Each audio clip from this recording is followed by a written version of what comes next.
Pronoun होता क्या है, इसके कितने टाइप्स हैं, अंग्रेजी में इसे कैसे इस्तेमाल करते हैं, इन सभी को समझने के लिए हम एक वीडियो का सहारा लेते हैं। यहाँ एक वीडियो है जहाँ आप देख सकते हैं कि ये कोई महिला है। ये महिला एक हाउसवाइफ है, इसका नाम है फ्रेया। तो फ्रेया नाम की ये महिला है, ये एक हाउसवाइफ है, ये रहती है लंदन में और साथ ही इसके एक बेबी भी है। तो अंग्रेजी में ये जो सेंटेंस मैंने कहा कि ये फ्रेया है, ये एक हाउसवाइफ है, ये लंदन में रहती है और इसका एक बच्चा है, एक बेबी है, इसी सेंटेंस को हम अंग्रेजी में कैसे कहेंगे? तो हम ऐसे कह सकते हैं कि Freya is a housewife, Freya lives in London, वो लंदन में रहती है, फ्रेया का एक बेबी है, फ्रेया हैज़ अ बेबी। अब यहाँ पर आप गौर कर रहे होंगे कि फ्रेया क्या है, किसी वुमेन, किसी महिला का नाम है। ये नाम क्या हो रहा है, बार बार रिपीट कर रहा है, फ्रेया फ्रेया फ्रेया। तो इसी नाउन को रिपीटेशन से बचाने के लिए हम क्या इस्तेमाल कर सकते हैं? प्रोनाउन। इसका मतलब प्रोनाउन क्या है? The word which replaces a noun. For example मैंने यहाँ पर लिखा, इसी सेंटेंस को मैंने यहाँ पर लिखा कि बार बार फ्रेया ना लिख करके फ्रेया इज अ हाउसवाइफ, एक बार मैंने नाम लिख दिया। अब इसी नाउन को रिपीट ना होने के लिए हमने क्या इस्तेमाल किया? शी, कि Freya is a housewife, she lives in London, she has a baby. तो यहाँ जो शी जो वर्ड आया है, यहाँ जो शी जो वर्ड आया है, ये किसके बदले इस्तेमाल हो रहा है? फ्रेया के बदले। फ्रेया क्या है? नाउन। इसका मतलब इस शी वर्ड का इस्तेमाल नाउन के बदले में हो रहा है। तो ये शी क्या हो गया? Pronoun pronoun pronoun. ठीक है। अब क्या होता है कि नाउन हो या प्रोनाउन हो, ये ज़्यादा रिपीट नहीं होना चाहिए। तो हमने यहाँ पर देखा कि ठीक है, नाउन तो रिपीट नहीं हुआ, नाउन को रिपीटेशन से बचाने के लिए हमने प्रोनाउन का इस्तेमाल किया। तो यहाँ पर जो शी क्या है? प्रोनाउन। तो हमने डेफिनेशन यहाँ मैंने आपको बताया कि the word which replaces a noun pronoun. आपको कोई पूछे कि प्रोनाउन होता क्या है, तो प्रोनाउन एक ऐसा शब्द है जो किसी नाउन या प्रोनाउन को रिप्लेस करता है, उसके बदले में इस्तेमाल होता है, बस इससे और कुछ नहीं। ठीक है। तो यहाँ पे आप देख सकते हैं साफ साफ कि हमने बार बार फ्रेया ना लिख करके क्या लिखा उसके बदले में? शी। शी, ये शी वर्ड क्या हो गया? प्रोनाउन। अंग्रेजी में क्या होता है कि रिपीटेशन चाहे नाउन का हो चाहे प्रोनाउन को सही नहीं माना जाता है। तो इस सेंटेंस को हम एक और एग्जांपल लेकर के और भी खूबसूरत बना सकते हैं। और वो खूबसूरत कैसे होगा हमारा? तो ये आप यहाँ देख सकते हैं साफ साफ कि इसी सेंटेंस को हमने ऐसे लिख दिया कि Freya is a housewife who lives in London has a baby. तो Freya is a housewife, she lives in London, she has a baby. तो इससे भी हमने सेंटेंस को छोटा कर दिया एक दूसरे तरह के प्रोनाउन का इस्तेमाल करके, हु, कि Freya is a housewife who lives in London and has a baby. इसका मतलब कि पहले सेंटेंस में नाउन रिपीट हुआ, तो उस नाउन को रिपीटेशन से बचाने हम क्या इस्तेमाल किया? शी, जो कि प्रोनाउन है। अब दूसरे सेंटेंस में प्रोनाउन रिपीट हो जा रहा है, शी, यहाँ भी शी, यहाँ भी शी। तो इस प्रोनाउन को भी रिपीटेशन से बचाने के लिए हम क्या इस्तेमाल किया? हु। ये हु भी क्या है? प्रोनाउन। तो ध्यान रखिए, हु हालांकि रिलेटिव प्रोनाउन है। इसका मतलब कि प्रोनाउन एक ऐसा शब्द है जिसका इस्तेमाल किसी नाउन या किसी प्रोनाउन को रिप्लेस करने में होता है, उसके रिपीटेशन को बचाने में होता है, कम करने में होता है। तो हमने क्या कर दिया? यहाँ पर रिप्लेस कर दिया। फ्रेया ना लिख करके हमने क्या लिख दिया? शी लिख दिया, तो फ्रेया नाम को रिप्लेस कर दिया। यहाँ हमने क्या किया कि शी दो बार ना लिख करके हम क्या किया? हमने हु लिख दिया। तो हमने क्या किया? प्रोनाउन को भी रिप्लेस कर दिया। तो प्रोनाउन किसी नाउन को भी रिप्लेस कर सकता है, किसी प्रोनाउन को भी खुद वो रिप्लेस कर सकता है। तो मुझे उम्मीद है कि प्रोनाउन क्या होता है आपको बात समझ में आ गया होगा। कोई भी ऐसा शब्द जो किसी नाउन या प्रोनाउन को क्या कर दे? रिप्लेस कर दे। ऐसा हम क्यों करते हैं? हम ऐसा क्यों करते हैं कि हम रिप्लेस कर देते हैं? तो इसके करने की वजह कुछ कारण है कि हम लोग प्रोनाउन का इस्तेमाल क्यों करते हैं। पहला, टू अवॉइड रिपीटेशन। आप पहला सेंटेंस देख सकते हैं कि फ्रेया कितने बार आया है? 3 बार। एक बार फ्रेया इज अ हाउसवाइफ, दूसरा बार फ्रेया लिव्स इन लंदन, तीसरा बार फ्रेया हैज अ बेबी। तो यहाँ पर जो फ्रेया जो नाउन है ये 3 बार आया है। तो उसी को नाउन को रिपीटेशन को बचाने के लिए हमने क्या इस्तेमाल किया? शी, जो कि प्रोनाउन है। तो मेन मकसद मेरा क्या है? पहला मकसद, पहला पर्पस क्या है कि नाउन को रिपीटेशन को बचाना, अवॉइड नॉन प्रोनाउन के। दूसरा कि जब हम प्रोनाउन इस्तेमाल करते हैं तो सेंटेंस क्या होता है मेरा? छोटा, शॉर्ट हो जाता है और खूबसूरत हो जाता है। तो इतना बड़ा सेंटेंस ना लिख करके Freya is a housewife, Freya lives in London, Freya has a baby, हमने एक ही सेंटेंस में प्रोनाउन का इस्तेमाल करके लिख दिया कि Freya is a housewife who lives in London has a baby. तो मुझे उम्मीद है मेरे प्यारे दोस्तों कि आखिर होता क्या है प्रोनाउन आपको बात समझ में आ गया होगा। अब हम दूसरा सेक्शन में आते हैं। देखिए, ध्यान सुनिए। शी लाइक्स मी, वह मुझे पसंद करती है। देखो, तुम्हें पसंद नहीं करती, मुझे पसंद करती है। अपने आप पे मत लेना यार, मुझे पसंद करती है। ठीक है। She likes me. They teach you, वे लोग तुम्हें पढ़ाते हैं। तो यहाँ पर शी भी क्या है? प्रोनाउन। मी भी क्या है? प्रोनाउन। दे भी क्या है? प्रोनाउन। एक ही सेंटेंस में दे भी प्रोनाउन है, यू भी क्या है? प्रोनाउन। अब यहाँ तो कंफ्यूजन हो गया कि ये कैसा प्रोनाउन और ये कैसा प्रोनाउन। तो ध्यान रखिए, ये सब्जेक्ट के स्थान पे है और ये ऑब्जेक्ट के स्थान पे है। ठीक है। तो इसका मतलब कि ये तो सब्जेक्ट के स्थान पे है, ये ऑब्जेक्ट के स्थान पे है, ये सब्जेक्ट के स्थान पर, ये ऑब्जेक्ट के स्थान पे है। तो फिर ये सब्जेक्ट ऑब्जेक्ट का क्या चक्कर है? तो ध्यान से सुनिए, नाउन और प्रोनाउन आपने 9-10 तक पढ़ा होगा कि पदार्थ जो होती है वो 3 अवस्था में पाई जाती है। एक ठोस अवस्था इन सॉलिड स्टेट, एक द्रव अवस्था इन लिक्विड स्टेट, एक गैसेस अवस्था इन गैसेस स्टेट। ठीक उसी तरीके से हमारा जो नाउन या प्रोनाउन है, जिसे इंसान जिंदा रहता है ना, तो उसका बहुत स्टेट होता है। एक बचपना होता है, जवानी होता है जिसमें बहुत बड़ा बड़ा कांड कर ले चलता है, बुढ़ापा होता है जिसमें लाठी पटा बच्चों को मार ले चलता है। तो क्या है? ये स्टेट है ना इंसान का। ठीक उसी तरीके से ये जो नाउन है या प्रोनाउन है, ये भी मूल रूप से 3 स्टेट में पाए जाते हैं। एक को कहते हैं सब्जेक्टिव केस, एक को कहते हैं ऑब्जेक्टिव केस, और एक को कहते हैं पॉजिटिव केस। इसका मतलब नाउन या प्रोनाउन की अवस्था बताने वाले जो अध्याय होते हैं, जो ग्रामर का सेक्शन, उसे क्या कहते हैं? केस।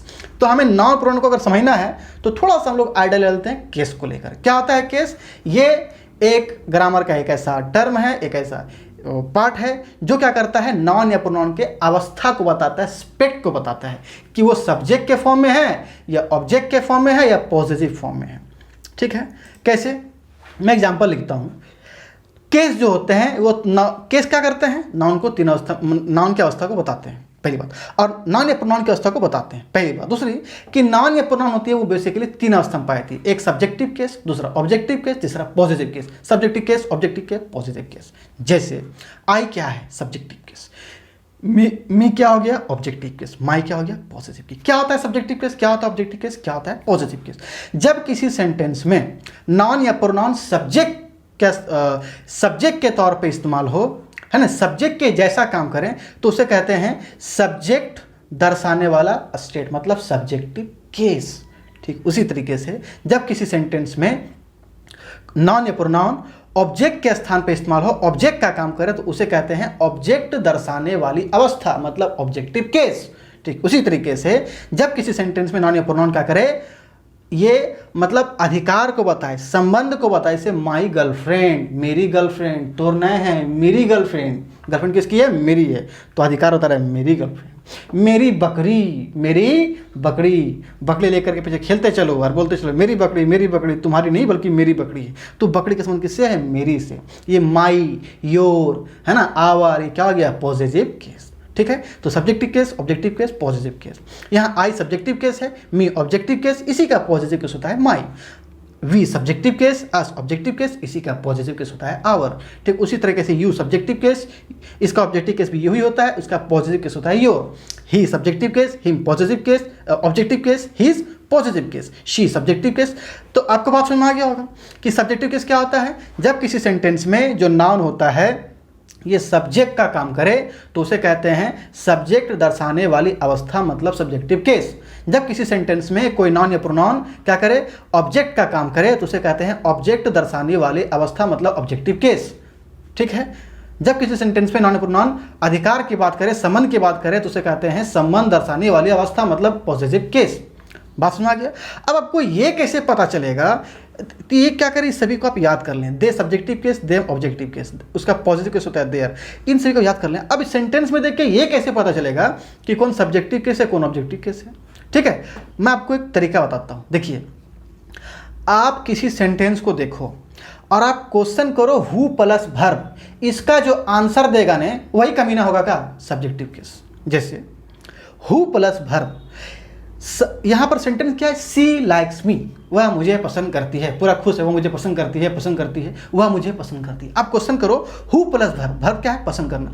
हु मतलब कौन, कौन पसंद करती है, इसका आंसर कौन है? सी लाइक्स मी, वह मुझे पसंद करती है, शी। इसका मतलब इसका आंसर किसने दिया? शी दिया था। शी क्या हो गया? Subjective case. नहीं समझ में आया होगा? एक एग्जांपल लेते हैं। दे टीच यू, यहाँ ये कैसे पकड़ेंगे कौन सब्जेक्टिव केस है, कौन ऑब्जेक्टिव केस है? यहाँ ये कैसे पकड़ेंगे कौन सब्जेक्ट है, कौन ऑब्जेक्ट है? देखिए, आप क्वेश्चन कीजिए, सब्जेक्ट को पकड़ना है, क्वेश्चन करो हु प्लस वर्ब, वे लोग तुम्हें पढ़ाते हैं। हु मतलब कौन, और वर्ब क्या चाहिए, पढ़ाना। कौन पढ़ाता है, तो इसका आंसर कौन दे रहा है, दे टीच यू, दे वे लोग दे। तो इसका मतलब दे क्या हो गया, सब्जेक्टिव केस। तो किसी सेंटेंस में अगर आपको पकड़ना है कि सब्जेक्टिव केस कौन है, तो क्या क्वेश्चन करें, हु प्लस वर्ब।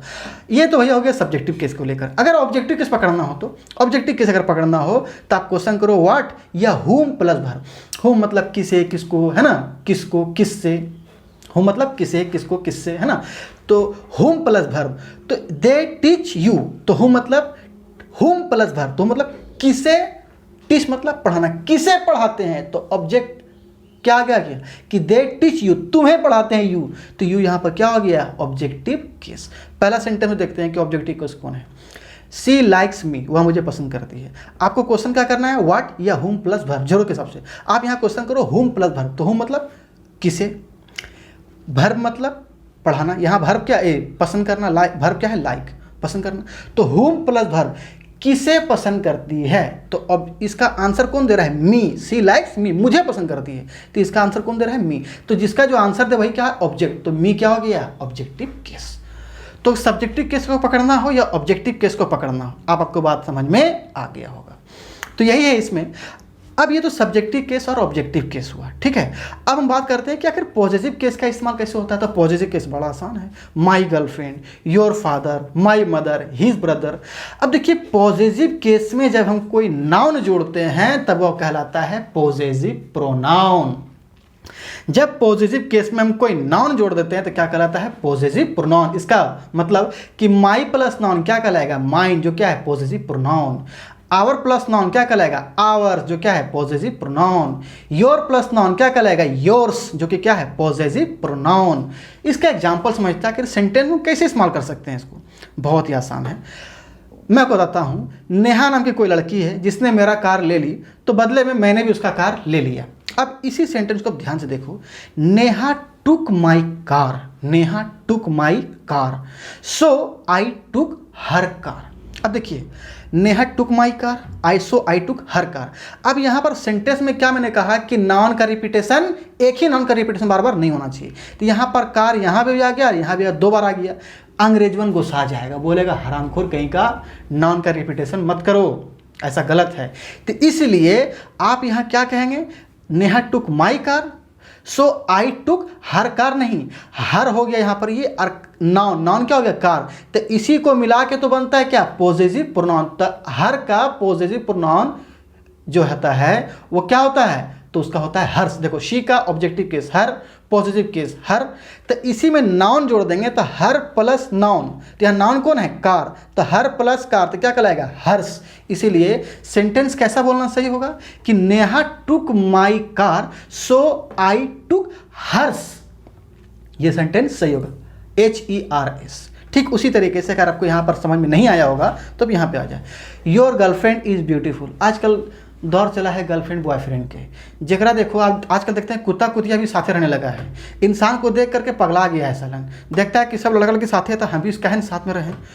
मतलब बहुत जल्दी ऐसा समय आने वाला है कि कुत्ता कुतिया को देखेंगे जाकर के शॉपिंग करते हुए साथ में, जहाँ पे कुत्ता जो है चश्मा लगाया होगा और कुतिया जो है लिपस्टिक पोती होगी। काहे भाई, तो हम भी गर्लफ्रेंड बॉयफ्रेंड है। मतलब अजीब चला हुआ है, गर्लफ्रेंड बॉयफ्रेंड, गर्लफ्रेंड बॉयफ्रेंड। हर साल कितना लोग इस ब्रेकअप के चलते मरते हैं। क्या पागलपन छुआ है, अरे इंसान है यार, क्या चीज़, नौकरी करो, शादी ब्याह करो, खत्म कहानी। क्या बॉयफ्रेंड गर्लफ्रेंड चक्कर में पड़ा है, कुत्ता कुत्ते पकड़ा बरा रख दिया तुम लोग। चलो, your girlfriend is a beautiful whereas my girlfriend is ugly. सभी को दूसरे की गर्लफ्रेंड ही खूबसूरत लगती है, अपनी वाली को मतलब घर के मुर्गी दाल बराबर। तो सब दूसरे वाली को तारीफ कर ले चलता है कि तुम्हारी गर्लफ्रेंड खूबसूरत है, जबकि हमारे वाली वैसा नहीं है ना। तो your girlfriend is beautiful where है, जबकि माई गर्लफ्रेंड इज अगली। ये सेंटेंस में ध्यान से देखो कि योर गर्लफ्रेंड एक बार आया, माई गर्लफ्रेंड, फिर गर्लफ्रेंड दो बार आ गया। नाउन का क्या हो गया, रिपीटेशन। और नाउन को रिपीटेशन से बचाने के लिए क्या एक देवता आएगा, उसका नाम क्या होगा, प्रोनाउन, प्रोनाउन, प्रोनाउन। इसका मतलब नाउन को रिपीटेशन से बचाने क्या आना चाहिए यहाँ पर, प्रोनाउन। अब ध्यान से सुनिए, तो कौन सा प्रोनाउन आएगा, ऑब्जेक्टिव केस में ना, पॉजिटिव प्रोनाउन में आएगा। पागल कुत्ता काट ले रहे, ऑब्जेक्टिव डालो मत देना। नहीं तो यहाँ होगा भी नहीं। अब यहाँ क्या करो, यहाँ माई हो गया, माई, और नाउन यहाँ क्या है, गर्लफ्रेंड, तो माई प्लस गर्लफ्रेंड क्या कहलाएगा, माइन, है ना। देखो पॉजिटिव केस ही क्या है, माई है, यहाँ पॉजिटिव केस माई, यहाँ क्या जोड़ दिया हमने, नाउन, नाउन जोड़ दिया, क्या कहलाएगा, पॉजिटिव प्रोनाउन क्या हो जाएगा, माइन। तो सेंटेंस सही कैसे होगा, तो आपको कहना होगा your girlfriend is beautiful where is mine is ugly, mine is ugly. मुझे उम्मीद है आपको बात समझ में आ गया होगा कि सब्जेक्टिव केस में कब करते हैं, ऑब्जेक्टिव केस का कब करते हैं, पॉजिटिव केस का कब करते हैं। लेसन यही खत्म हुआ। तो आज के टॉपिक में हमने जाना क्या कि प्रोनाउन होता क्या है, और ये subjective case, objective case, positive pronoun, ये सब क्या होते हैं। अब हम लोग कल के टॉपिक में जानेंगे कि कितने तरह के टाइप्स होते हैं, कैसे कैसे इस्तेमाल करते हैं, पूरा बेसिक से एडवांस लेकर किसी भी एग्जाम में बैठे दुनिया किसी भी एग्जाम में मेरा टॉपिक पढ़ के आप निकाल लोगे। डेली लाइफ में सीखना चाहते हैं तो डेली लाइफ के लिए, एग्जाम बैठना चाहते हैं एग्जाम के लिए, हर चीज़ के लिए हम बना रहे हैं बेहतरीन कंटेंट। नेक्स्ट वीडियो के लिए तैयार रहें। वीडियो अगर पसंद आता है तो उसको लाइक करें, चैनल को सब्सक्राइब करें और वीडियो को जितना हो सके शेयर करें। मिलते हैं नेक्स्ट वीडियो में।